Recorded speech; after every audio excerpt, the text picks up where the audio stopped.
नमस्कारम। हम पढ़ रहे हैं 10th class biology chapter 6 life processes. ये हमारी इस लेसन की 7th वीडियो है और हम आ गए हैं इस टॉपिक पर न्यूट्रिशन इन ह्यूमन बीइंग्स। यानी अब तक हमने पढ़ा था कि कोई अमीबा कैसे न्यूट्रिशन लेता है, प्लांट्स कैसे न्यूट्रिशन लेते हैं, पैरासाइट कैसे न्यूट्रिशन लेते हैं। अब हम पढ़ेंगे इंसान के अंदर कि इंसान अपना फूड कैसे लेता है, इंसान अपना न्यूट्रिशन कैसे लेता है, इंसान अपने बॉडी में एनर्जी रिक्वायरमेंट को कैसे पूरा करता है। The alimentary canal is basically a long tube extending from the mouth to the anus. Alimentary canal क्या होती है? जो इसको बोलते हैं हिंदी में आहार नाल, आहार या मतलब भोजन की नली लंबी, जो मुंह से शुरू होती है, माउथ से शुरू होती है और एनस पर खत्म होती है। ठीक है, माउथ क्या, जहां से आप खाना खाते हो, एनस का वो पॉइंट जहां से आप पोटी करते हो। तो माउथ से लेकर एनस तक का जो ये एक तरह से ट्यूब लाइक स्ट्रक्चर है, इसको कहते हैं एलिमेंट्री कैनाल। इसका एक नाम और है गट भी कहते हैं इसको, GUT गट। कोई कोई कहता है ना मेरी गट फीलिंग कह रही है ना, तो वो वाला वर्ड गट। गट मतलब एलिमेंट्री कैनाल। कि एलिमेंट्री कैनाल क्या है? ये एक लंबी ट्यूब लाइक स्ट्रक्चर है जो माउथ से शुरू होती है और एनस पर जाकर खत्म होती है। In figure 6.6 we can see that the tube has different parts. यहाँ पर अगले पेज में 6.6 डायग्राम दिखा रखा है कि एलिमेंट्री कैनाल के अंदर कौन कौन से डिफरेंट पार्ट्स हैं। मैं अभी आपको दिखाऊंगा, पहले इस पेज के 2-3 लाइनें पूरी कर लेते हैं, फिर हम आगे डायग्राम पे मूव करेंगे। Various regions are specialised to perform different functions. Alimentary canal में अलग अलग रीजन है। स्टमक है, small intestine, large intestine, oesophagus, mouth, rectum, anus, इस तरह के अलग अलग पार्ट हैं एलिमेंट्री कैनाल में। और ये सब के सब क्या करते हैं?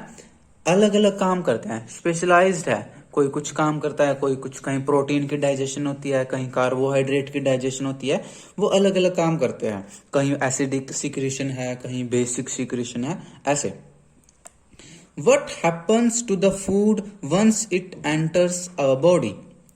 कि जब फूड हमारी बॉडी के अंदर एंटर करता है, जब हम खाना खाते हैं, जैसे आप आज आपने खाया होगा सुबह नाश्ते में जो भी खाया होगा, या जब भी अभी आप लास्ट टाइम आपने कुछ भी खाया होगा, कोई फ्रूट खाया होगा, तो बॉडी में जब एंटर करता है फूड, तो उसके साथ क्या होता है, फिर किस प्रकार वो डाइजेस्ट होता है, किस प्रकार उसका ब्रेक डाउन होता है।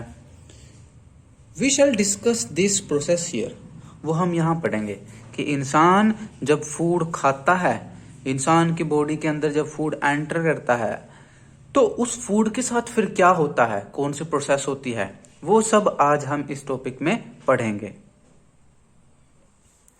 देखिए, ये है हमारे डाइजेस्टिव सिस्टम का डायग्राम ह्यूमन का, कि माउथ है, यहाँ पर स्टमक, एनस वगैरह, रेक्टम, लीवर, ये सब है। ठीक है, लेकिन इसको पढ़ने से पहले हम ये पढ़ते हैं, पहले ऊपर एक्टिविटी 6.3 इसको पढ़ते हैं, फिर हम आगे बढ़ेंगे। Activity 6.3 Take 1 ml starch solution 1% in 2 test tubes A and B। आप 2 टेस्ट ट्यूब ले लीजिए और दोनों के अंदर 1 ml ml मतलब मिलीलीटर, 1 ml जो है 1 ml स्टार्च सॉल्यूशन ले लीजिए। देखिए, यहां पर मैंने एक सिंपल सा डायग्राम बना रखा है। हमने क्या किया, 2 टेस्ट ट्यूब ली, एक का नाम A रख दिया, एक का B रख दिया। दोनों के अंदर क्या किया, 1 ml starch solution, 1 ml starch solution A test tube में ले लिया, 1 ml starch solution B test tube में ले लिया। Add 1 ml saliva to test tube A and leave both test tubes undisturbed for 20 to 30 minutes। हमने क्या किया, अब टेस्ट ट्यूब ए के अंदर 1 ml सलाइवा डाल दिया। सलाइवा क्या होता है? हमारे मुंह में जो थूक बनता है, हमारे मुंह में जो लार बनती है, लार, उसको कहते हैं सलाइवा। तो हमने क्या किया, टेस्ट ट्यूब ए में 1 ml सलाइवा डाल दिया और टेस्ट ट्यूब बी में हमने सलाइवा नहीं डाला। और अब दोनों टेस्ट ट्यूब को 20 से 30 मिनट के लिए बिना छेड़े अनडिस्टर्ब्ड लैब के अंदर रख दिया। Now add a few drops of dilute iodine solution to the test tubes. अच्छा और रह गया मुझे दिखाना है ना। तो ये क्या किया हमने, ये देखो ये हमने स्टार्च सॉल्यूशन डाला था, उसके बाद देखो रेड कलर से मैंने दिखा रखा है 1 ml हमने इसमें सलाइवा डाल दिया, थूक डाल दिया, लेकिन इसमें सलाइवा नहीं डाला। Now add a few drops of dilute iodine solution to the test tubes. अब आपने क्या करना है, कुछ बूंदें, कुछ ड्रॉप्स डाइल्यूट आयोडीन सॉल्यूशन की डालनी है दोनों टेस्ट ट्यूब में। यानी कि लगा लो 3-3 ड्रॉप्स या 4-4 ड्रॉप्स आपने आयोडीन सॉल्यूशन की डालनी है टेस्ट ट्यूब ए में और टेस्ट ट्यूब बी में। In which test tube do you observe a colour change, कि कौन सी टेस्ट ट्यूब में आपको कलर चेंज दिखेगा, कि पहले कुछ और कलर था और आयोडीन सॉल्यूशन डालने के बाद कुछ और कलर। जो डाइल्यूट आयोडीन सॉल्यूशन है ये कैसे रंग का होता है, ये ब्राउन ब्राउन या ऑरेंज ऑरेंज है ना, लाइट ऑरेंज कलर का होता है। अब इसको हमने क्या किया, दोनों टेस्ट ट्यूब में डाल दिया।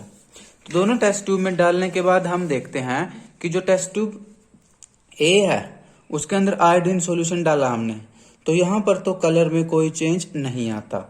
लेकिन टेस्ट ट्यूब बी में जैसे ही हम आयोडीन सॉल्यूशन डालते हैं तुरंत डीप ब्लू कलर हो जाता है। कैसा रंग, डीप ब्लू, गहरा नीला रंग हो जाता है। तो ये होता किस वजह से है, होता इस वजह से है, इसके पीछे एक केमिकल रिएक्शन छिपी होती है। कौन सी केमिकल रिएक्शन, ये वाली। क्या कि आयोडीन सॉल्यूशन जब स्टार्च से रिएक्ट करता है तो ये ब्लू कलर का एक कंपाउंड बनाता है। तो अब यहां क्वेश्चन उठता है कि टेस्ट ट्यूब ए में भी हमने स्टार्च सॉल्यूशन डाला था, टेस्ट ट्यूब बी में भी स्टार्च सॉल्यूशन डाला था, तो बी में तो आयोडीन ने नीला कलर दे दिया, लेकिन ए में क्यों नहीं दिया? तो ऐसा ए में इसलिए नहीं दिया क्योंकि हमने क्या किया था, टेस्ट ट्यूब ए में स्टार्च सॉल्यूशन डालने के बाद उसमें 1 ml सलाइवा डाल दिया था। अब सलाइवा में एक एंजाइम होता है जिसको बोलते हैं सलाइवरी अमाइलेज। ये सलाइवरी अमाइलेज क्या करता है, स्टार्च के साथ रिएक्शन करता है और उसको ब्रेक कर देता है। अब क्या किया था हमने, टेस्ट ट्यूब को 20 से 30 मिनट अनडिस्टर्ब रखा था, तो उस 20 से 30 मिनट में क्या किया, सलाइवा ने, और सलाइवा के अंदर जो एंजाइम था सलाइवरी अमाइलेज, उसने क्या किया, स्टार्च को डाइजेस्ट कर दिया। अब 20 मिनट बाद जब हम आयोडीन सॉल्यूशन डालते हैं तो इसके अंदर स्टार्च ही नहीं मिलता आयोडीन को रिएक्ट करने के लिए, क्योंकि स्टार्च तो है सलाइवा से रिएक्ट कर चुका है, अब वहां स्टार्च है ही नहीं। इसलिए आयोडीन सॉल्यूशन को रिएक्ट करने के लिए स्टार्च नहीं मिलता, इसलिए यहाँ पर ब्लू कलर कंपाउंड नहीं बनता, इसलिए यहाँ पर ब्लू कलर या कलर चेंज नहीं होता। लेकिन बी टेस्ट ट्यूब में हमने क्या किया था, स्टार्च सॉल्यूशन डालने के बाद इसमें सलाइवा नहीं डाला था, तो इसलिए 20 मिनट बाद जब इसमें हम आयोडीन सॉल्यूशन डालते हैं तो आयोडीन को रिएक्शन करने के लिए स्टार्च मिल जाता है, जिससे वो वहां पर एक ब्लू कलर कंपाउंड बनाता है, जिसकी वजह से टेस्ट ट्यूब में आयोडीन सॉल्यूशन डालते ही तुरंत गहरा नीला रंग यानी डीप ब्लू कलर विजिबल होता है। जो सलाइवा है वो कौन सी रिएक्शन करता है, ये वाली देखो, सलाइवा के अंदर एंजाइम होता है salivary amylase. Salivary amylase starch से रिएक्शन करता है और स्टार्च को तोड़ देता है माल्टोज में। माल्टोज क्या है, एक छोटा मॉलिक्यूल है शुगर का, सिंपल शुगर। माल्टोज को अगर आप टेस्ट करोगे तो ये मीठा मीठा लगता है, स्टार्च में टेस्ट नहीं होता, ये मीठा नहीं लगता, लेकिन ये बड़ा मॉलिक्यूल होता है। तो इस तरह सलाइवा जो है स्टार्च को डाइजेस्ट कर देता है, किसमें, सिंपल शुगर में।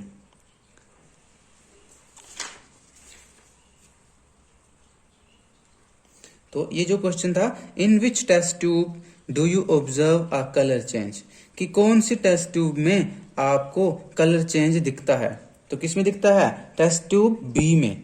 वो टेस्ट ट्यूब जिसमें हमने सलाइवा नहीं डाला था उसके अंदर हमें कलर चेंज दिखता है, उसके अंदर आयोडीन सॉल्यूशन डालते ही डीप ब्लू कलर विजिबल होता है। What does this indicate about the presence or absence of starch in the two test tubes? कि इस एक्सपेरिमेंट से या इस एक्टिविटी से आपको पता कैसे क्या चल रहा कि कौन सी टेस्ट ट्यूब में स्टार्च प्रेजेंट है, कौन सी में स्टार्च एब्सेंट है। तो वो टेस्ट ट्यूब ए जिसके अंदर हमने सलाइवा डाला था, उसके अंदर स्टार्च एब्सेंट हो जाता है क्योंकि सलाइवा स्टार्च को डाइजेस्ट कर देता है। लेकिन टेस्ट ट्यूब बी जिसमें हमने सलाइवा नहीं डाला था, उसके जिसके अंदर ब्लू कलर अपीयर हुआ है, उसके अंदर स्टार्च प्रेजेंट होता है। What does this tell us about the action of saliva on starch? कि इससे हमें क्या सीखने को मिला कि सलाइवा जो है वो स्टार्च पर किस तरह का एक्शन करता है। तो ये तो हमने पढ़ लिया कि सलाइवा के अंदर एक एंजाइम होता है जिसको बोलते हैं salivary amylase. Salivary amylase starch को डाइजेस्ट कर देता है, किसमें? सिंपल शुगर में, यानी माल्टोज में डाइजेस्ट कर देता है।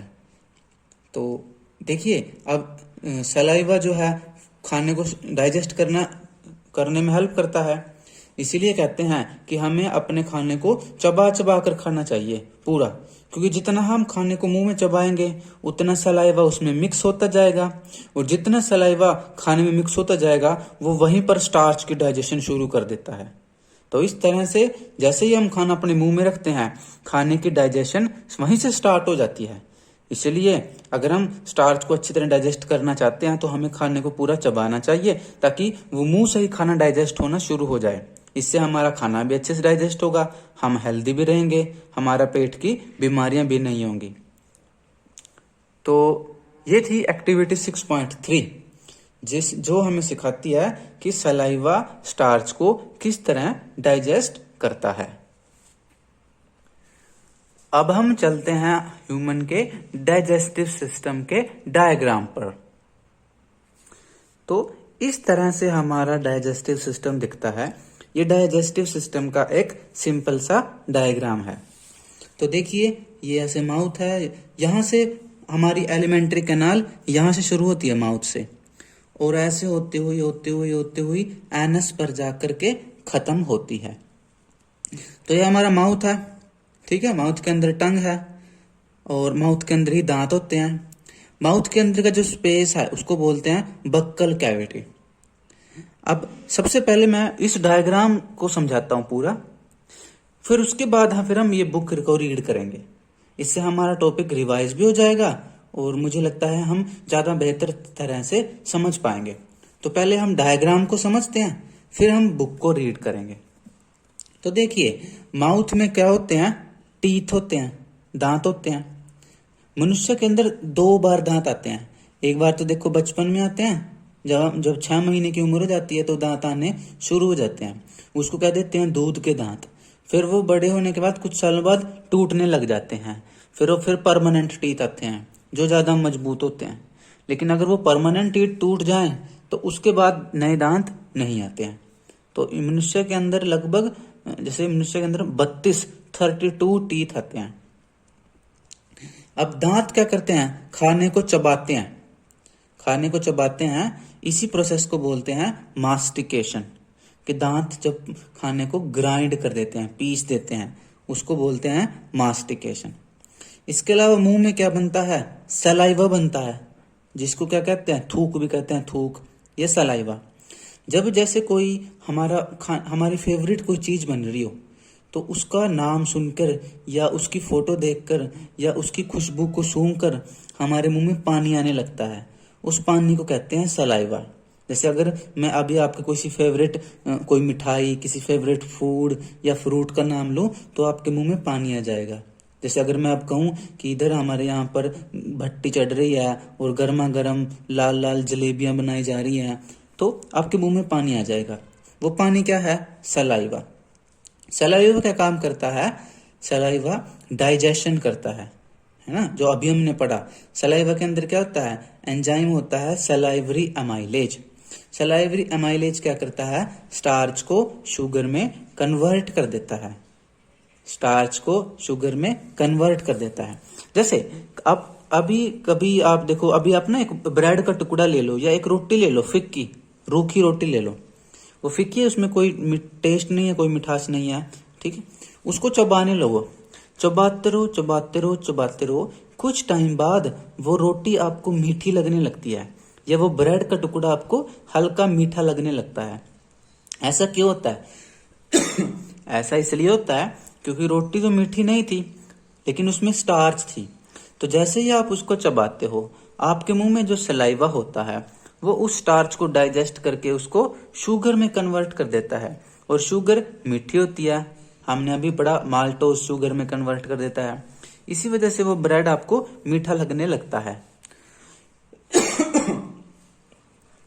उसके बाद सलाइवा के और क्या काम है? एक तो डाइजेशन करता है फूड की, इसीलिए कहते हैं अभी हम जब खाना अपने मुंह में डालते हैं तो उसकी डाइजेशन वहीं से शुरू हो जाती है। इसलिए हमें खाने को पूरा अच्छी तरह चबा कर खाना चाहिए। कुछ तो ये भी कहते हैं कि हमें खाने को खाना नहीं चाहिए बल्कि खाने को पीना चाहिए। खाने को पीना मतलब कि खाने को इतना चबाओ कि वो लिक्विड बन जाए, क्योंकि उसमें सलाइवा मिक्स होता रहेगा, वो तरल बन जाए, लिक्विड बन जाए, फिर उसको निगलो। उससे क्या होगा कि वो खाना जल्दी डाइजेस्ट हो जाएगा और उस खाने से मैक्सिमम न्यूट्रिएंट आपको मिलेंगे, आपकी हेल्थ अच्छी रहेगी, आपका स्टमक पेट अच्छा रहेगा, डाइजेस्टिव सिस्टम अच्छा रहेगा। इसलिए लेकिन ऐसा करना बड़ा मुश्किल होता है, क्योंकि मैं खुद भी इतना चबा नहीं पाता हूँ। क्योंकि जैसे मैं चबाता हूँ फिर ऐसे रहा नहीं जाता साइकोलॉजी में, बस जल्दी जल्दी निकल जाता हूँ, है ना। लेकिन आपको मेरे जैसे नहीं बनना है, आपको अच्छे से खाने को चबाना है, जिससे क्या है आपके शरीर ज्यादा स्वस्थ रहेगा। मैं भी कोशिश करूंगा कि धीरे धीरे मैं खाने को और अच्छे से चबाना शुरू करूं और अच्छे से चबाना शुरू करूं, ताकि मैं भी स्वस्थ हो सकूं। तो इस तरह सलाइवा एक तो डाइजेशन करता है, इसके अलावा सलाइवा मुंह को क्लीन भी करता है ना, मुंह को साफ करता है। कई बार हमारे मुंह में बार बार सलाइवा आता रहता है, वो हम उसको निगलते रहते हैं या थूक देते हैं, जिससे मुंह की सफाई होती रहती है। और सलाइवा क्या है, एंटीबैक्टीरियल प्रॉपर्टी होती है, यानी सलाइवा क्या है, कुछ बैक्टीरिया को मार देता है। तो हमारे मुंह में जो बाहर से बैक्टीरिया आया, सलाइवा एक तो क्लीनिंग करता है, दूसरा उन बैक्टीरिया को, कुछ बैक्टीरिया को तो मार भी देता है, जो हानिकारक हार्मफुल बैक्टीरिया हैं उनको सलाइवा किल कर देता है। उसके बाद माउथ से हम खाना एनगल्फ कर लेते हैं, यानी अंदर चला जाता है खाना, निगल लेते हैं खाना। अच्छा, एक चीज बतानी रह गई, जो सलाइवा है वो बनता कैसे है?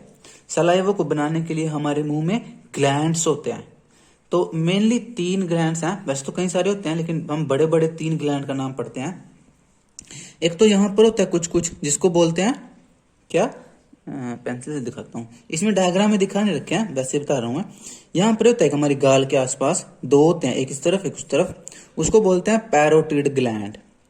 इसी तरह एक पेयर तो ये होता है, एक इस तरफ एक उस तरफ, एक पेयर यहाँ पर होता है जबड़ों के पास, उसको बोलते हैं सब मैंडिबुलर ग्लैंड, या इसी का दूसरा नाम है सब मैक्सिलरी ग्लैंड। इसके अलावा एक जीभ के नीचे होते हैं ग्लैंड, है ना, ये भी पेयर में होते हैं, तीनों ग्लैंड पेयर में होते हैं, उनको बोलते हैं सब लिंगुअल ग्लैंड। जो जीभ के नीचे है उसको बोलते हैं सब लिंगुअल ग्लैंड। तो ये पैरोटिड ग्लैंड, सब मैक्सिबुलरी या सब मैंडिबुलर एंड सब लिंगुअल ग्लैंड, ये तीनों टाइप के ग्लैंड जो पेयर में हैं, तीनों के 2-2 हैं, जोड़े में हैं, ये क्या करते हैं, सलाइवा बनाते हैं, थूक बनाते हैं। अब हमारा खाना कहाँ चला गया, यहाँ से होता हुआ, माउथ से होता हुआ इस पाइप में आ गया, इसको बोलते हैं ईसोफेगस, भोजन नली या ईसोफेगस कहते हैं इसको, फूड पाइप भी कह देते हैं इसको, फूड पाइप। अच्छा, ये जो हमारी इंटेस्टाइन है, ये जो हमारा एलिमेंट्री कैनाल है, ये मसल्स की बनी होती है। ये मसल्स ऐसे सिकुड़ती रहती हैं, ऐसे ऐसे होती रहती हैं ऐसे, जिससे क्या है, खाना जो है नीचे मूव करता रहता है, खाना नीचे मूव करता रहता है। इनको बोलते हैं पेरिस्टाल्टिक मूवमेंट। क्या बोलते हैं, पेरिस्टाल्टिक मूवमेंट। उसके बाद वो खाना चला गया स्टमक में, इसको स्टमक उदर भी कहते हैं, उदर या स्टमक, ठीक है। स्टमक के अंदर जो ये क्या है, एक बैग लाइक स्ट्रक्चर है। जब खाना हम खा लेते हैं तो एक्सपैंड भी कर जाता है, फूल जाता है। कई बार आपने देखा हो, खाना खाने के बाद पेट फूल सी जाता है, खाना जब नहीं होता, भूखे होते हैं तो सिकुड़ जाता है, तो ये थोड़ा एक्सपैंड कर सकता है ये स्टमक हमारा। स्टमक के अंदर क्या है, गैस्ट्रिक ग्लैंड होते हैं, इसकी वॉल में कौन होते हैं, गैस्ट्रिक ग्लैंड। गैस्ट्रिक ग्लैंड क्या करते हैं, 3 चीजें बनाते हैं। एक तो बनाते हैं एसिड, HCl, यानी कि हाइड्रोक्लोरिक एसिड। क्या होता है, हाइड्रोक्लोरिक एसिड। एक स्टमक क्या करता है, एक एंजाइम बनाता है पेप्सिन। देखिए ये सारे एंजाइम यहाँ लिख रखे हैं, जब हम पढ़ेंगे तो मैं यहाँ उन शब्दों को, उन वर्ड्स को रीड भी करके दिखाऊंगा। अभी आप इसको कहानी समझ कर या एक मूवी की तरह सुनते जाइए, देखते जाइए, इमेजिन करते जाइए, क्योंकि मेरे लिए लिखना मुश्किल है, क्योंकि इधर बुक है, इधर पेंसिल, डायग्राम। तो वैसे कोशिश करूंगा मैं, जब मेरे पास बोर्ड हो जाएगा, मेरे पास माइक हो जाएगा, तो मैं बोर्ड पर पढ़ाया करूंगा फिर, है ना। मैं कोशिश करूंगा अगर मैं ऐसे जब भी जब पॉसिबल हो पाता है। तो अभी आप सिर्फ सारा समझते जाइए, इमेजिन करते जाइए, फिर हम बुक भी पढ़ेंगे। तो यहाँ पर क्या है, गैस्ट्रिक ग्लैंड है स्टमक की वॉल पे। गैस्ट्रिक ग्लैंड क्या करते हैं, 3 चीजें बनाते हैं। एक तो बनाते हैं एसिड, एसिड का नाम है हाइड्रोक्लोरिक एसिड, HCl भी कहते हैं इसे। एक बनाता है ये एंजाइम पेप्सिन, पेप्सिन एंजाइम। और एक बनाते हैं यहाँ पर म्यूकस। म्यूकस क्या है, एक चिपचिपा पदार्थ, तरल सा पदार्थ होता है, फ्लूइड सा। तो जो ये HCl बनाते हैं एसिड, इसका काम क्या है, ये क्या करता है, फूड के साथ जो बैक्टीरिया वगैरह, कीटाणु वगैरह आ गए बच करके, उन कीटाणुओं को मार देता है, काफी सारे कीटाणुओं को ये मार देता है। ये क्या है, एसिड है, तेजाब है, एक तरह से जला देता है पूरा। दूसरा, इसमें यहाँ पर स्टमक में यहाँ पर पेप्सिन एंजाइम होता है, जो गैस्ट्रिक ग्लैंड बनाते हैं। ये पेप्सिन एंजाइम क्या करता है, प्रोटीन की डाइजेशन करता है। लेकिन इस पेप्सिन एंजाइम को एक्टिवेट करने के लिए इसको एसिडिक इन्वायरमेंट चाहिए होता है। तो और एसिडिक इन्वायरमेंट ये HCl बना देता है। तो ये HCl क्या करता है, पेप्सिन एंजाइम को एक्टिवेट करता है, जिससे वो प्रोटीन की डाइजेशन स्टार्ट कर देता है। तीसरा, यहाँ पर गैस्ट्रिक ग्लैंड क्या बनाते हैं, म्यूकस। म्यूकस क्या है, एक तरल फ्लूइड जैसा चिपचिपा पदार्थ है। ये क्या करता है कि HCl जो है, एसिड जो है, ये कहीं स्टमक की वॉल को ना जला दे। तो ये क्या करता है, स्टमक की वॉल को कवर कर लेता है म्यूकस, जिससे क्या है, HCl म्यूकस को जलाता रहता है, लेकिन स्टमक की वॉल को जला नहीं पाता। इसलिए HCl से स्टमक को प्रोटेक्ट करता है म्यूकस।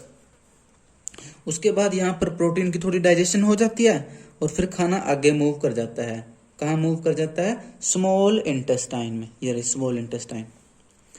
अब स्मॉल इंटेस्टाइन में खाना मूव कर चुका है, लेकिन इसके पास ही यहाँ पर देखो 2 ग्लैंड्स हैं।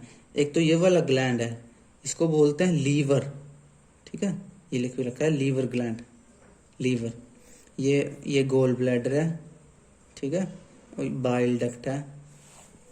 और ये ग्लैंड यहाँ पर ये, इसको बोलते हैं पैनक्रियास, हिंदी में बोलते हैं इसको अग्नाशय, पैनक्रियास। तो जो ये लीवर होता है, लीवर क्या करता है, ये भी एक एंजाइम बनाता है, इसको बोलते हैं बाइल जूस। बाइल बनाता है लीवर। लीवर क्या बनाता है, बाइल। बाइल क्या होता है, बेसिक कैरेक्टर का होता है, बेसिक अल्कलाइन नेचर का या बेसिक नेचर का होता है। देखो फूड तो यहाँ स्टमक में तो यहाँ पर क्या था, एसिडिक नेचर था, लेकिन अब स्मॉल इंटेस्टाइन में बाइल आ जाता है, तो यहाँ इसका नेचर होता है बेसिक। ये बाइल क्या करता है, फैट की डाइजेशन करता है। फैट जो घी, हम घी तेल खाते हैं, उसकी डाइजेशन करता है। क्या करता है, ये फैट के बड़े बड़े गोले होते हैं पेट में या स्मॉल इंटेस्टाइन में, उन बड़े बड़े गोलों को ये तोड़ करके छोटे छोटे गोले से बना देता है। इसी प्रोसेस को बोलते हैं एमल्सिफिकेशन ऑफ फैट। क्या बोलते हैं, एमल्सिफिकेशन ऑफ फैट। इसके अलावा यहाँ पर पैनक्रियाज है। पैनक्रियाज भी क्या करता है, 3 टाइप के एंजाइम सिक्रीट करता है। अच्छा चलो पहले ये तक देखो, ये जो लीवर है ये क्या बनाता है, बाइल जूस बनाता है, और उस बाइल जूस को ये एकदम नहीं इंटेस्टाइन में डालता, थोड़े टाइम के लिए इसको बाइल इसमें गोल ब्लैडर में स्टोर कर लेता है। गोल ब्लैडर, पित्त की थैली भी कहते हैं इसको, पित्त की थैली सुना होगा आपने सुना होगा, पित्त में पथरी हो जाती है, कहते हैं पित्त की पथरी है भाई, पित्त की पथरी है, पित्त की थैली निकाल दी। तो ये वो होती है, वो पित्त की थैली। इसमें कई बार पथरी भी बन जाती है जब हम हेल्दी नहीं होते तो उस कंडीशन में। तो अब उसके बाद लीवर में से ये बाइल जूस आता है गोल ब्लैडर में, गोल ब्लैडर से फिर जाता है स्मॉल इंटेस्टाइन में। वहां जाकर ये क्या करता है, ये फैट की डाइजेशन शुरू कर देता है। इसके अलावा पेनक्रियाज भी 3 टाइप के एंजाइम सीक्रेट करता है। एक तो सीक्रेट करता है लाइपेज, LIPASE, लाइपेज। लाइपेज क्या करता है, फैट की डाइजेशन करता है। देखो थोड़ी डाइजेशन तो फैट की लीवर ने करी। लीवर ने क्या किया, फैट के जो गोले थे उनको तोड़ तोड़ करके छोटे छोटे गोले बना दिए, जिनको कहते हैं, इस प्रोसेस को कहते हैं एमल्सिफिकेशन ऑफ फैट। तो लीवर ने या बाइल ने क्या कर दिया, एमल्सिफिकेशन ऑफ फैट। लेकिन अभी फैट पूरा डाइजेस्ट नहीं हुआ है, बस वो छोटे छोटे गोलों में ब्रेक हो गया। अब उन छोटे छोटे गोलों को आगे फर्दर डाइजेस्ट करता है कौन, लाइपेज, जो पेनक्रियाज ने सीक्रेट किया। लाइपेज क्या करता है, फैट को डाइजेस्ट कर देता है। किस में डाइजेस्ट कर देता है, फैट को, फैटी एसिड एंड ग्लिसरॉल। किस में डाइजेस्ट कर देता है, फैट को, फैटी एसिड एंड ग्लिसरॉल। इसके अलावा पेनक्रियाज एक एंजाइम और बनाता है, ट्रिप्सिन। कौन सा एंजाइम, ट्रिप्सिन। ट्रिप्सिन क्या करता है, प्रोटीन को डाइजेस्ट कर देता है। देखो थोड़ा प्रोटीन को तो स्टमक में पेप्सिन एंजाइम ने डाइजेस्ट किया था, और तो बाकी बचा जो प्रोटीन है उसको फिर ट्रिप्सिन एंजाइम डाइजेस्ट कर देता है। ट्रिप्सिन क्या करता है, प्रोटीन को डाइजेस्ट कर देता है, और प्रोटीन से क्या बनाता है, अमीनो एसिड। डाइजेस्ट करने का मतलब होता है किसी बड़े मॉलिक्यूल को ब्रेक करके छोटे छोटे मॉलिक्यूल्स में तोड़ देना। तो इस तरह से प्रोटीन क्या है, एक बड़ा मॉलिक्यूल होता है, उसको डाइजेस्ट कर देता है ट्रिप्सिन अमीनो एसिड्स में। इसके अलावा पेनक्रियाज एक तीसरा एंजाइम भी बनाता है, अमाइलेज। देखिए एक तो माउथ में था अमाइलेज, सलाइवरी अमाइलेज, वो वहां पर क्या कर रहा था, स्टार्च को डाइजेस्ट कर रहा था। उसी तरह से यहाँ पर भी अमाइलेज है, ये भी कार्बोहाइड्रेट को डाइजेस्ट करता है ना। स्टार्च है, कार्बोहाइड्रेट है, जो अभी तक डाइजेस्ट नहीं हुआ है स्टार्च, वो उसको डाइजेस्ट कर देता है, कार्बोहाइड्रेट को डाइजेस्ट कर देता है। क्या बना देता है, उससे ये ग्लूकोज बना देता है, ठीक है, या फिर और छोटे छोटे मॉलिक्यूल्स बना देता है। तो जो ये स्मॉल इंटेस्टाइन है, ये देखो होती तो ये पतली सी है, लेकिन ये लंबी होती है। नाम इसका छोटा है स्मॉल इंटेस्टाइन, लेकिन लेंथ इसकी सबसे ज्यादा होती है। लेंथ इसकी सबसे ज्यादा होती है।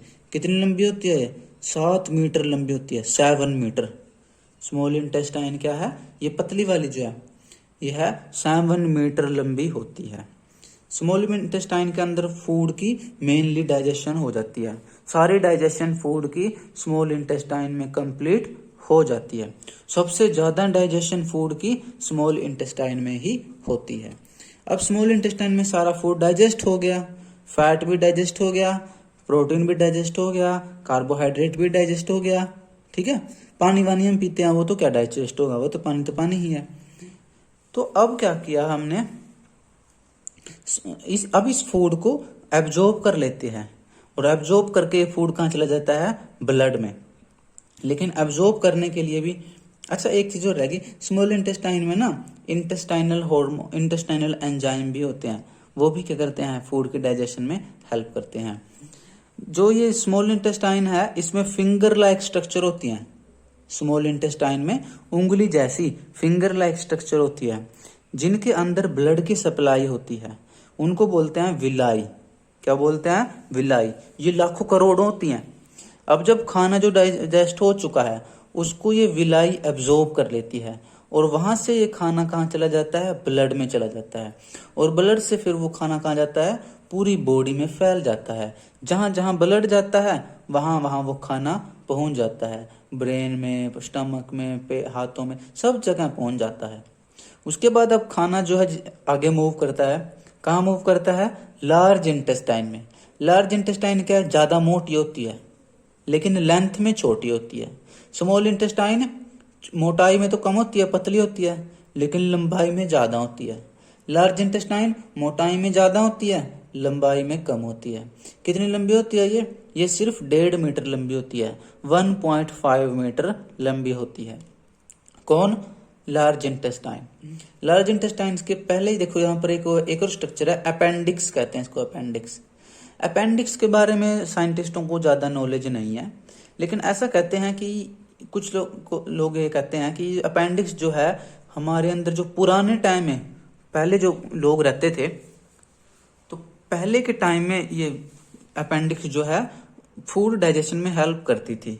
लेकिन आज इसकी जरूरत कम हो गई है, शरीर अब ये इतना काम नहीं करती, क्योंकि आज हमारा खान पान बदल चुका है। कुछ साइंटिस्ट कहते हैं कि अपेंडिक्स के अंदर बैक्टीरिया वगैरह रहते हैं।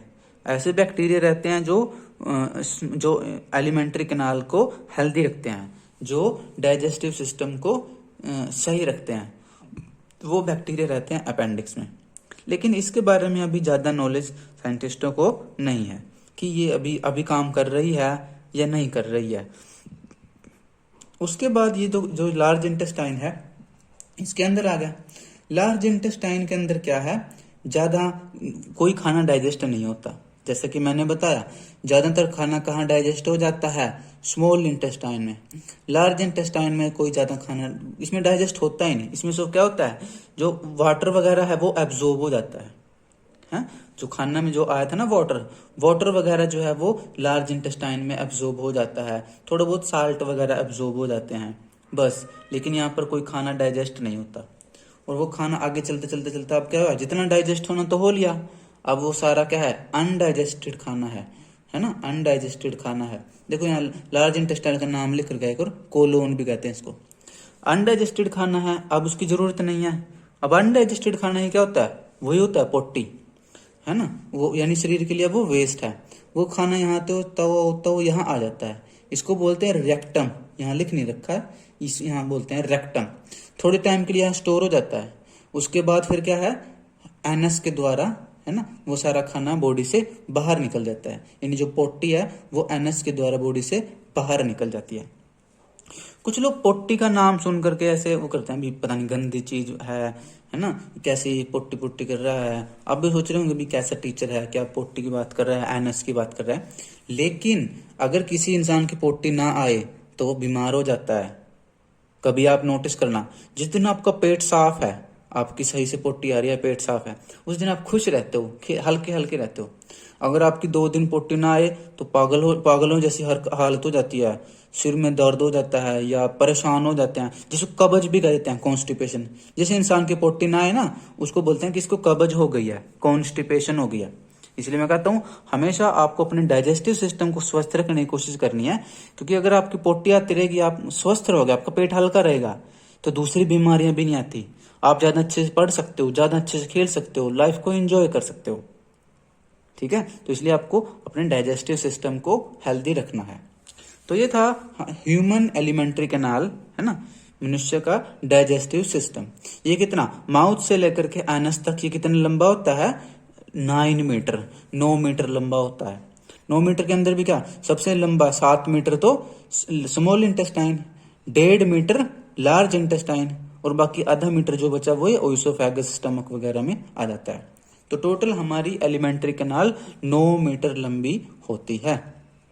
तो आया आपको समझ में ये इंसान का डायग्राम डाइजेस्टिव सिस्टम का। अब हम बुक से पढ़ेंगे कि बुक क्या क्या बताती है। We eat various types of food which has to pass through the same digestive tract. हम अलग अलग तरह का खाना खाते हैं, जैसे कि हम रोटी खा रहे हैं, सब्जी खाते हैं, हरी सब्जी खाते हैं, उबली बॉयल सब्जी खाते हैं, दूध पीते हैं, पनीर खाते हैं, फ्रूट्स खाते हैं, हरी सब्जियां खाते हैं, ड्राई फ्रूट्स खाते हैं। तो क्या है, हम अलग अलग तरह खाना खाते हैं। जो लोग नॉन वेज खाते हैं वो अंडा खाते हैं, वो मांस खाते हैं। तो हम मशरूम खाते हैं, जूस पीते हैं। तो हम अलग अलग तरह का खाना खाते हैं, और वो सारे खाने को क्या है, एक ही डाइजेस्टिव ट्रैक्ट से जाना होता है। चाहे आप दूध पी लो, चाहे आप पकोड़े खा लो, चाहे आप फ्रूट खा लो, चाहे आप मिठाई खा लो, जलेबी खा लो, रोटी खा लो, है ना, ये सब के सब क्या है, माउथ से ही तो खाओगे आप, पेट में ही तो जाएगा। तो एक ही डाइजेस्टिव ट्रैक्ट से वो सारा खाना जाता है। Naturally, the food has to be processed to generate particles which are small and of the same texture. कि आमतौर पर जो फूड है उसकी प्रोसेसिंग होती है बॉडी के अंदर जाके, यानी फूड डाइजेस्ट होता है, जिससे क्या होता है, फूड स्मॉल पार्टिकल्स में डाइजेस्ट हो जाता है। ये ऐसे पार्टिकल होते हैं जो एक जैसे से होते हैं, मतलब अलग अलग खाना खाने से भी हमें एक तरह के ही पार्टिकल मिलते हैं। देखिए हमारे खाने में क्या होता है, प्रोटीन, कार्बोहाइड्रेट, फैट मेनली ये 3 चीजें होती हैं। वाटर वगैरह भी होता है, और भी होते हैं, जैसे विटामिन होते हैं, मिनरल्स होते हैं, आयंस होते हैं, ये भी होते हैं। लेकिन फिलहाल मैं 3 चीजों की बात करूंगा, प्रोटीन, कार्बोहाइड्रेट, फैट।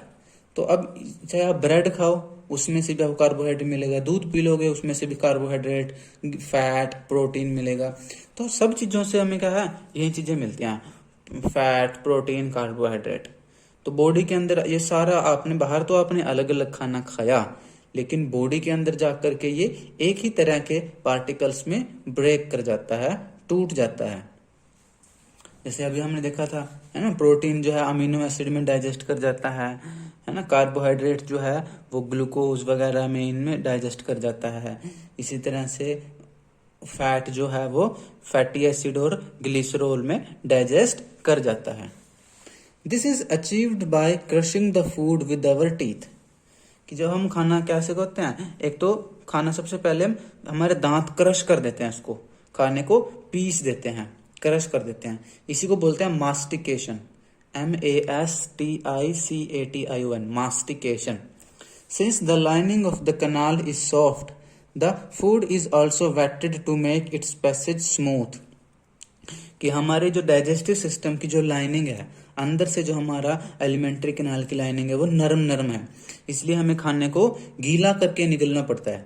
जैसे हम खाना जब हम खा रहे थे, तो सलाइवा क्या करता है, खाने को पूरा गीला कर देता है, उसको लिक्विड बना देता है, जिससे उसको निगलने में आसानी होती है। जैसे आप सूखा आटा निगलने की कोशिश करो, निगला नहीं जाता, लेकिन उसी आटे को आप मुंह में रख करके चबाते रहो, तब क्या होगा, उसमें सलाइवा मिक्स हो जाएगा, वो लिक्विड हो जाएगा, सेमी पेस्ट बन जाएगा, फिर वो उसको निगलना आसान होता है। When we eat something we like, our mouth waters। जब भी हम किसी ऐसी चीज को खाते हैं जो हमारी पसंदीदा है, तो हमारे मुंह में पानी आने लगता है। This is actually not only water but a fluid called saliva secreted by the salivary glands. कि वास्तव में ये कोई पानी नहीं होता, बल्कि ये सलाइवा होता है हमारे मुंह में, जिसको लार भी कहते हैं। इसको कौन बनाता है, सलाइवरी ग्लैंड्स बनाते हैं। हमने देखा था 3 टाइप के ग्लैंड होते हैं सलाइवरी ग्लैंड, पैरोटिड ग्लैंड, सब मैक्सिबुलरी और सब मैंडिबुलर, ये एक ही ग्लैंड के नाम है 2। और तीसरा है सब लिंगुअल ग्लैंड, ये क्या करते हैं, सलाइवा यानी थूक बनाते हैं। Another aspect of the food we ingest is its complex nature. कि जो खाना होता है, जो हम खाते हैं, वो कॉम्प्लेक्स होता है, बड़ा जटिल कॉम्प्लेक्स होता है। If it is to be absorbed from the alimentary canal, it has to be broken into smaller molecules. अब ये कॉम्प्लेक्स खाने को हमारी बॉडी एब्जॉर्ब नहीं कर सकती, इसलिए इसको एब्जॉर्ब करवाने के लिए इसको स्मॉल पार्टिकल्स में डाइजेस्ट करना पड़ता है, स्मॉल पार्टिकल्स में तोड़ना पड़ता है, तभी हमारी बॉडी के अंदर जो विलाई थी वो उसको एब्जॉर्ब कर लेती हैं। This is done with the help of biological catalyst called enzymes. कि खाने को, कॉम्प्लेक्स फूड को स्मॉलर पार्टिकल्स में डाइजेस्ट करने का काम कौन करते हैं, बायोलॉजिकल कैटलिस्ट या बायो कैटलिस्ट करते हैं, इनको बोलते हैं एंजाइम। जैसे salivary amylase, pepsin, lipase, trypsin, ये सब क्या हैं, एंजाइम्स हैं, ये कैटलिस्ट हैं, बायोलॉजिकल कैटलिस्ट, यानी कि खाने को फास्ट डाइजेस्ट कर देते हैं। The saliva contains an enzyme called salivary amylase that breaks down starch, which is a complex molecule to give simple sugar। कि हमारे सलाइवा में एक एंजाइम होता है जिसको कहते हैं सलाइवरी अमाइलेज। ये सलाइवरी अमाइलेज क्या करता है, स्टार्च को डाइजेस्ट कर देता है शुगर में। The food is mixed thoroughly with saliva and moved around the mouth while chewing by the muscular tongue। कि जब हम फूड को चबाते हैं तो उसमें थूक यानी सलाइवा मिक्स हो जाता है, और सलाइवा को मिक्स कौन करने में हेल्प करता है, टंग, जो कि मस्कुलर टंग है ना। इससे हम क्या करते हैं, दांतों वातों की सफाई भी कर लेते हैं, दांत में कोई खाना खुना फंस गया उसको जीभ से निकाल लेते हैं, है ना। जीभ जो है बोलने में भी हेल्प करती है, जीभ जो है खाने का टेस्ट भी बताती है, मीठा है, कड़वा है, नमकीन है, कैसा है। इसके अलावा ये हम खाने को मूव भी कराते हैं, एक जबड़े से दूसरे जबड़े की तरफ, आगे से पीछे, ऐसे जीभ की हेल्प से हम खाने को left to right, right to left move कराते रहते हैं। It is necessary to move the food in a regulated manner along the digestive tube so that it can be processed properly in each part. कि ये जरूरी है कि हमारा जो खाना है वो हमारे डाइजेस्टिव सिस्टम में एक नियंत्रित तरीके से, एक रेगुलेटेड मैनर में मूव करे। ये नहीं अभी खाना खाया एकदम से, अभी खाना खाया एकदम से जाके पोटी करने बैठ गए, तब तो फिर वो डाइजेस्ट ही नहीं होगा, है ना। या ऐसा भी नहीं भी अभी खाना खाया और 10 साल तक वो खाना निकला ही नहीं पेट में से, है ना।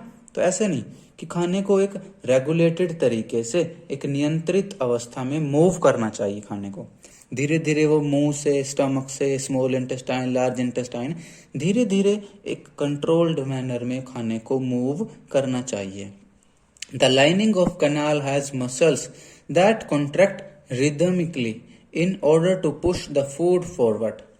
कि जो हमारी एलिमेंट्री कनाल है वो जो है मसल्स की बनी होती है, वो मसल्स रिदमिकली मूव करती हैं। रिदमिकली मतलब एक लय के साथ, रिदम में, एक स्पीड में मूव करती हैं, जिससे खाना जो है आगे की तरफ धकेलती रहती है उस खाने को।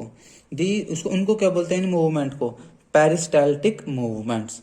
These peristaltic movements occur all along the गट।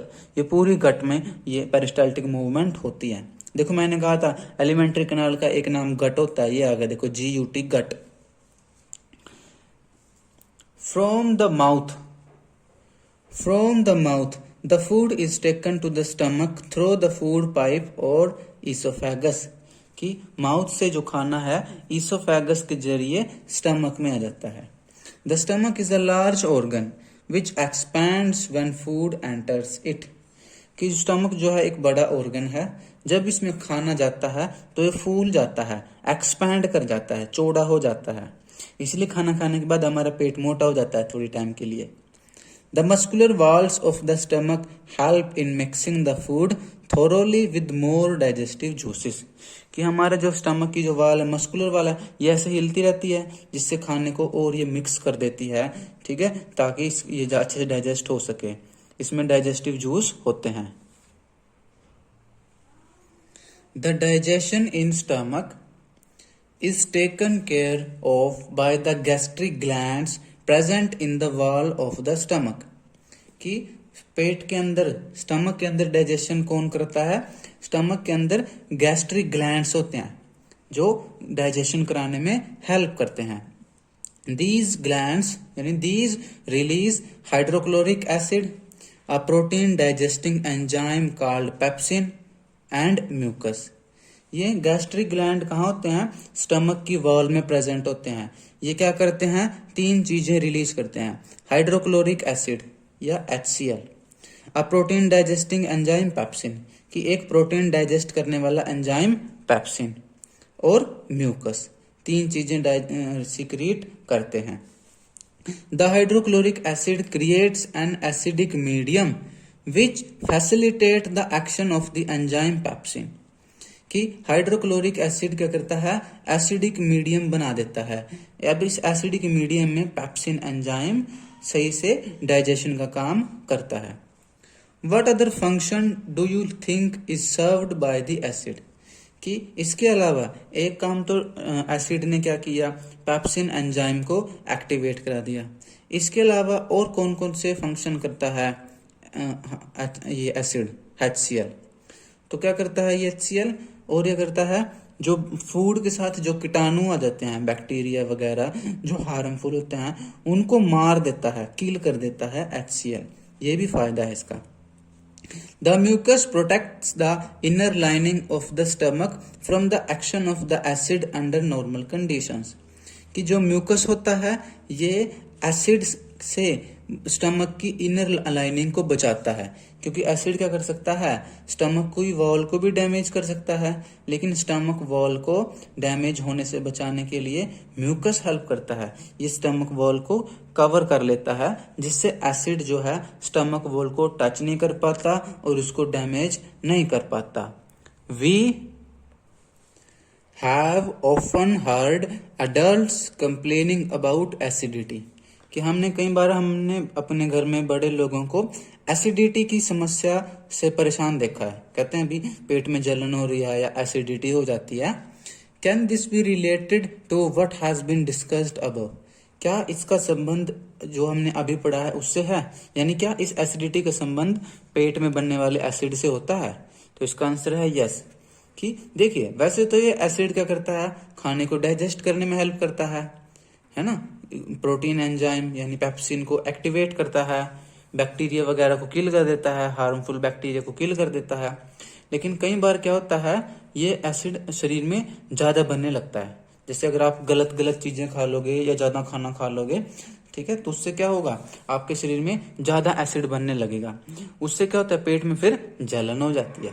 तो बड़े लोगों को इसलिए जलन हो जाती है। आपने देखा होगा आजकल वो इनो पिलाते हैं, है ना, या कोई मीठा सोडा पिला देता है, तो वो क्या होते हैं, बेस होते हैं। इनो या मीठा सोडा ये क्या है, बेस होते हैं, बेसिक कैरेक्टर। ये क्या करते हैं, एसिड के प्रभाव को कम कर देते हैं। इसलिए अगर किसी को पेट में जलन हो रही हो तो ऊपर से वो इनो पी लेता है, तो इनो जाकर के पेट में एसिड को न्यूट्रलाइज कर देती है, उसके असर को कम कर देती है। या फिर किसी के पेट में जलन हो रही हो और वो थोड़ा सा मीठा सोडा पानी के साथ, पानी में घोल के पी ले, तो भी क्या होता है, उसके वो मीठा सोडा जो होता है उसको बोलते हैं बेकिंग सोडा भी कहते हैं उसको। तो वो करता है, पेट में जाकर के एसिड के इफेक्ट को कम कर देता है, जिससे जलन कम हो जाती है। The exit of food from the stomach is regulated bye a sphincter muscle which releases it in small amounts into the small intestine. कि स्टमक से अब फूड कहाँ जाता है, स्मॉल इंटेस्टाइन में, लेकिन एकदम नहीं जाता स्टमक से स्मॉल इंटेस्टाइन में। स्टमक से जहां पर स्मॉल इंटेस्टाइन जुड़ी होती है वहां पर कौन होते हैं, स्फिंक्टर प्रेजेंट होते हैं। स्फिंक्टर मतलब एक तरह से वाल लाइक स्ट्रक्चर या एक तरह से दरवाजे की तरह स्ट्रक्चर होती है। तो धीरे धीरे स्टमक के अंदर जैसे जैसे फूड थोड़ा डाइजेस्ट होता रहता है, तो धीरे धीरे वो स्मॉल इंटेस्टाइन में एंटर करता रहता है। From the stomach the food now enters the small intestine. कि अब स्टमक से खाना कहाँ आ जाता है, स्मॉल इंटेस्टाइन में। छोटी आंत भी कहते हैं इसको हिंदी में, छोटी आंत। This is the longest part of the alimentary canal which is fitted into a compact space because of extensive coiling. कि स्मॉल इंटेस्टाइन क्या है, सबसे लंबा पार्ट है एलिमेंट्री कैनाल का, और ये हमारी थोड़ी सी जगह में फिट होते हैं। कैसे, क्योंकि ऐसे कोयल होती है ट्यूब पूरी इस तरह से कोयल हो रही होती है, इसलिए हमारे छोटे से पेट में इतनी लंबी 7 मीटर लंबी ये स्मॉल इंटेस्टाइन पैक होती है, क्योंकि ये एक्सटेंसिवली कोइल्ड होती है। The length of the small intestine differs in various animals depending on the food they eat. कि स्मॉल इंटेस्टाइन की जो लेंथ है ये अलग अलग ऑर्गेनिज्म में, अलग अलग जानवर में अलग अलग होती है। ये निर्भर करता है कि वो खाना किस तरह खा रहे हैं। देखिए आमतौर पर जो घास खाने वाले या जो वेजिटेरियन जानवर होते हैं, इनकी स्मॉल इंटेस्टाइन लंबी होती है, और जो मांस खाने वाले नॉन वेजिटेरियन जो जानवर हैं, इनकी स्मॉल इंटेस्टाइन छोटी होती है, स्मॉल होती है। जैसे herbivores eating grass need a longer small intestine to allow the cellulose to be digested. Herbivores कौन होते हैं, जो घास खाने वाले जानवर होते हैं। कि घास खाने वाले जानवर को क्या है, एक लंबी स्मॉल इंटेस्टाइन की जरूरत होती है, ताकि वो घास के अंदर जो सेलुलोज होती है उसको डाइजेस्ट कर सकें। ध्यान रखना, घास के अंदर, प्लांट सेल के अंदर सेलुलोज होती है जिसको वो डाइजेस्ट कर लेते हैं। इसके लिए उनको लंबी छोटी आंत की स्मॉल इंटेस्टाइन की जरूरत होती है, इसलिए उनकी स्मॉल इंटेस्टाइन ज्यादा लेंथी होती है। Meat is easier to digest, hence carnivores like tigers have a shorter small intestine. जो मांस खाने वाले जानवर हैं, जैसे कि टाइगर है, जैसे लोयन है, इनकी स्मॉल इंटेस्टाइन छोटी होती है, ठीक है, क्योंकि उनको नेचर ने उसी के अकॉर्डिंगली, मांस खाने के अकॉर्डिंगली बनाया है। इंसान की जो एलिमेंट्री कैनाल है वो भी कितनी लंबी होती है, वो भी 9 मीटर लंबी होती है, 9 मीटर, ठीक है, यानी कि शेर, टाइगर वगैरह से ज्यादा लंबी होती है हमारी ये एलिमेंट्री कैनाल। हमारी स्मॉल इंटेस्टाइन क्या है, 7 मीटर लंबी होती है। हमारे लार्ज इंटेस्टाइन 1.5 मीटर लंबी होती है। टोटल हमारा एलिमेंट्री कैनाल 9 मीटर, 9 मीटर या 30 फीट लंबी होती है। शेर की तो छोटी होती है, 5 से 7 फीट होती है शेर की तो almost. The small intestine is the site of the complete digestion of carbohydrates, proteins and fats. कि स्मॉल इंटेस्टाइन पे जो है कार्बोहाइड्रेट, प्रोटीन और फैट की कंप्लीट डाइजेशन हो जाती है. It receives the secretions of the liver and pancreas for this purpose. कि स्मॉल इंटेस्टाइन में फूड को डाइजेस्ट करने के लिए दो ग्लैंड से एंजाइम्स आते हैं. एक तो लीवर से आते हैं, एक पैनक्रियाज से आते हैं. The food coming from the stomach is acidic and has to be made alkaline for the pancreatic enzymes to act. कि जो स्टमक से जो फूड आता है वो एसिडिक नेचर का होता है क्योंकि स्टमक में HCl प्रेजेंट होता है. लेकिन स्मॉल इंटेस्टाइन में जब जो पैनक्रियाज के जो हार्मोन है, पैनक्रियाज के जो एंजाइम है, उनको एक्शन करने के लिए बेसिक कैरेक्टर की यानी अल्कलाइन मीडियम की जरूरत होती है. Bile juice from the liver accomplishes this in addition to acting on fats. कि जो बाइल जूस है एक तो फैट पे एक्शन करता है. ये क्या करता है? फैट की emulsification of fat.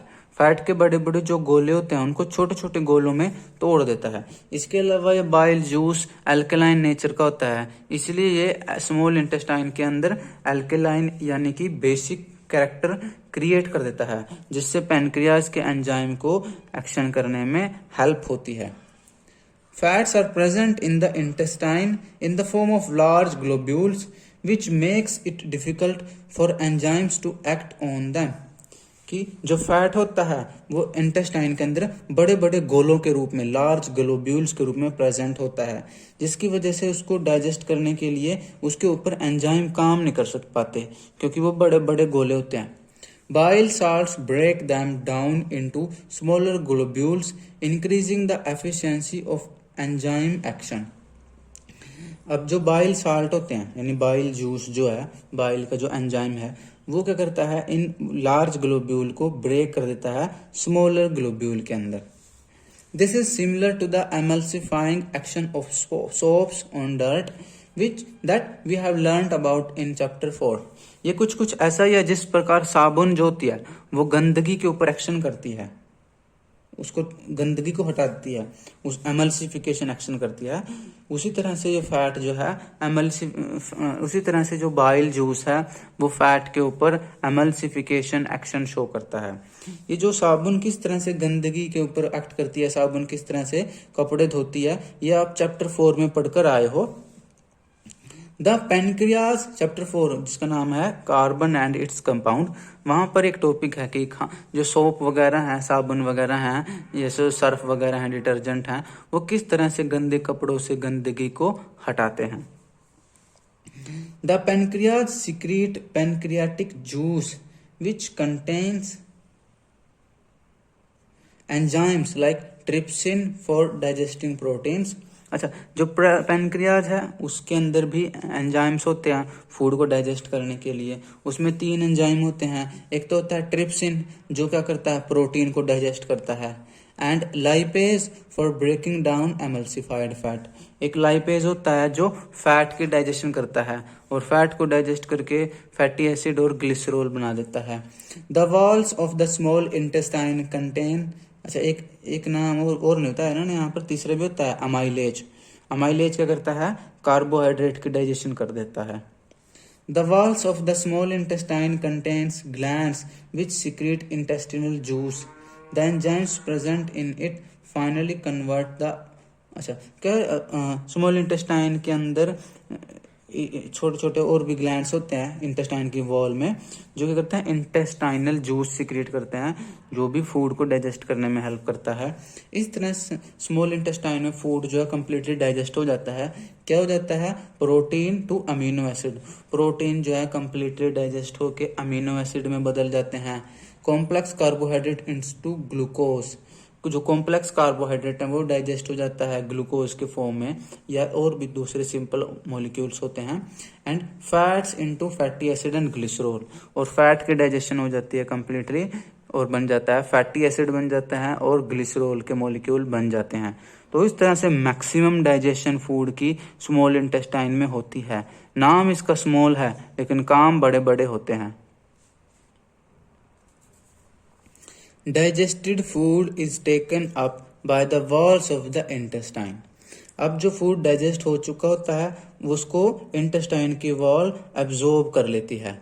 The inner lining of the small intestine has numerous finger like projections called villi which increase the surface area for absorption. Small intestine की जो वॉल होती है उसमें उंगली जैसी फिंगर लाइक स्ट्रक्चर होते हैं काफी सारे, जो क्या करते हैं डाइजेस्टेड फूड को एब्जॉर्ब कर देते हैं। फूड को एब्जॉर्ब करने के लिए सरफेस एरिया बढ़ा देते हैं, जिसकी वजह से वो विलाई जो है डाइजेस्टेड फूड को एब्जॉर्ब करते हैं और वो कहाँ चला जाता है, ब्लड में। The villi are richly supplied with blood vessels which take the absorbed food to each and every cell of the body. अब विलाई के अंदर क्या ब्लड की सप्लाई होती है, जिससे सारा जो फूड है डाइजेस्टेड वो विलाई में से एब्जॉर्ब होता हुआ ब्लड के पास चला जाता है और ब्लड क्या करता है उस फूड को शरीर के एक एक सेल तक पहुंचा देता है। Where it is utilised for obtaining energy, building up new tissues and the repair of all tissues.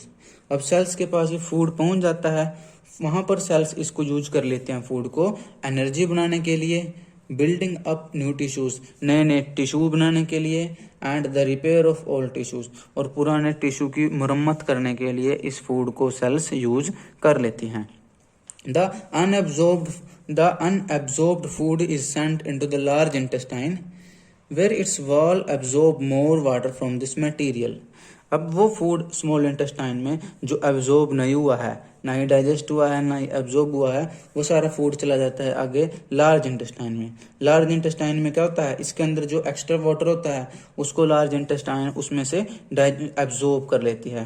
The rest of the material is removed from the body via the anus.